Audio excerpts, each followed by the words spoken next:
নমস্কার, আমার চ্যানেলে আপনাদের স্বাগত। আজ আমি আদানি এন্টারপ্রাইজেস লিমিটেডের বর্তমান পরিস্থিতি এবং ভবিষ্যৎ সুযোগ নিয়ে আলোচনা করব। আদানি এন্টারপ্রাইজেস মূলত একটি অত্যন্ত ডাইভার্সিফাইড কোম্পানি এবং এদের বিজনেস অনেকগুলি সেগমেন্টে বিভক্ত। আসুন দেখে নিই এদের বিজনেস সেগমেন্টস। এদের বিজনেস সেগমেন্টসগুলি হলো airports, data centre, defence and aerospace, edible oil and foods, agro, integrated resource management, mining, road, metro and rail, solar manufacturing, water. এদের প্রফিট অ্যান্ড লস যদি লক্ষ্য করা যায় তাহলে মার্চ 2025 হিসাবে এদের প্রফিট 14,252 কোটি টাকা, যা গত বছরের তুলনায় অনেক বেশি, এবং অপারেটিং প্রফিট এটা। আর নেট প্রফিট প্রায় দ্বিগুণেরও বেশি বৃদ্ধি পেয়েছে, 3,335 কোটি টাকা থেকে বেড়ে 8,005 কোটি টাকা। এবং এদের কনস্ট্রাকশন ওয়ার্ক ইন প্রোগ্রেস যদি দেখা যায় তা মার্চ 2025-এ 51,516 কোটি টাকা ছিল, তা কমে 41,329 কোটি টাকা হয়েছে, এবং অর্থাৎ বাকি টাকার কাজ এদের সম্পন্ন হয়ে গিয়েছে, যার ফলে এদের ভবিষ্যতে প্রফিটেবিলিটি আরও বাড়বে। এই রিপোর্টটি গত ডিসেম্বরের। এখানে আছে Adani group plans 15 billion India airports expansion by 2030, অর্থাৎ 2030 পর্যন্ত এরা 15 বিলিয়ন ইনভেস্ট করবে এয়ারপোর্টস বিজনেসের ক্ষেত্রে।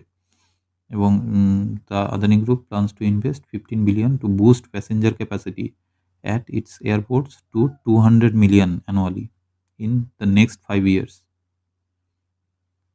এবং এর ফলস্বরূপ আমরা লক্ষ্য করলে দেখতে পাবো রিসেন্টলি যেটা নবী মুম্বাই এয়ারপোর্ট উদ্বোধন হলো ডিসেম্বর 2025-এ। এই রিপোর্টটি গত নভেম্বর মাসের। Adani to invest 5 billion in Google AI data centres. এবং এই রিপোর্টটির ডিটেলসে এলে এখানে দেখতে পাবো ওনাদের চিফ ফিনান্সিয়াল অফিসার বলেছে যে will expand it's not only Google, many other parties are also interested in collaborating with us, specially as data centre capacity reaches 1 gigawatt or beyond.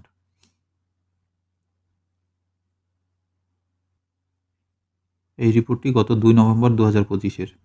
এখানে এবং এটি এদের সোলার বিজনেসের ক্ষেত্রে। Adani solar ships 15,000 megawatt solar modules, boosting India's clean energy push. Adani Solar has crossed a major milestone by shipping over 15,000 megawatts of solar modules across domestic and international markets, becoming the first and fastest Indian manufacturer to achieve this feat. Of the total shipments, 10,000 megawatt were deployed within India and 5,000 megawatt exported abroad. এবার চলে আসি এদের defence বিজনেসের ক্ষেত্রে।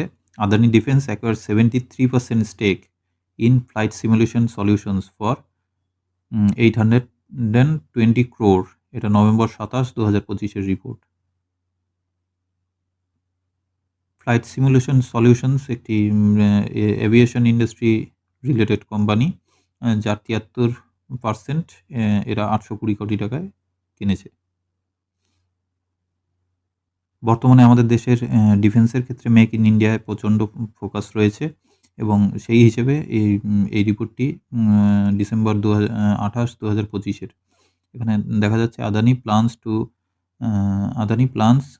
1.8 lakh crore defence spend two boost indigenous military capabilities. Adani group plans to invest 1.8 lakh crore next year in defence manufacturing. এবং এর step নেওয়া, এর ক্ষেত্রে ওনাদের অ্যাকশন স্টার্ট হয়ে গিয়েছে আদানি ডিফেন্স কোম্পানির, এবং এটা আপনাদের এখন দেখাচ্ছি। রিসেন্টলি এরা একটা প্রেস রিলিজ দিয়েছে। এখানে Adani defence systems and technologies limited আর হরাইজন এয়ারো সলিউশনস, যেটা এদেরই একটি সাবসিডিয়ারি, এরা দুজনে মিলে flight simulation technique centre private লিমিটেডের 39% শেয়ার কিনেছে।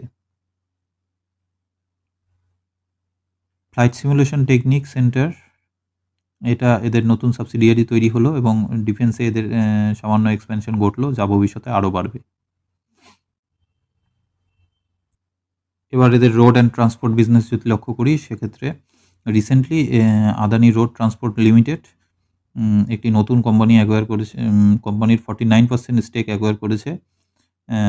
সেটি হলো শ্রী বিশ্ব ভারতী প্রাইভেট লিমিটেড। অর্থাৎ একটু আগে যেটা দেখলাম, এই কোম্পানিটি সিভিল ইঞ্জিনিয়ারিং রিলেটেড বিজনেস করে। এবার চলে আসি এদের টেকনিক্যালসে। এদের কারেন্ট প্রাইস 2280 টাকা মতো চলছে।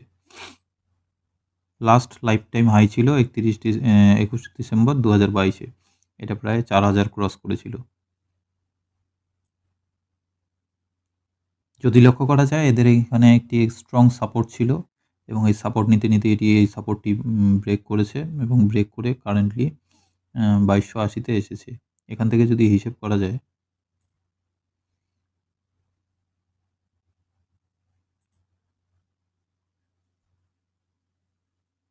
শর্ট টার্মের জন্য নেক্সট 5 মান্থস থেকে শুরু করে 1 বছরের মধ্যে যদি লক্ষ্য করা যায়, একটি 35%-এর গেইন এখানে লক্ষ্য করা মানে রয়েছে।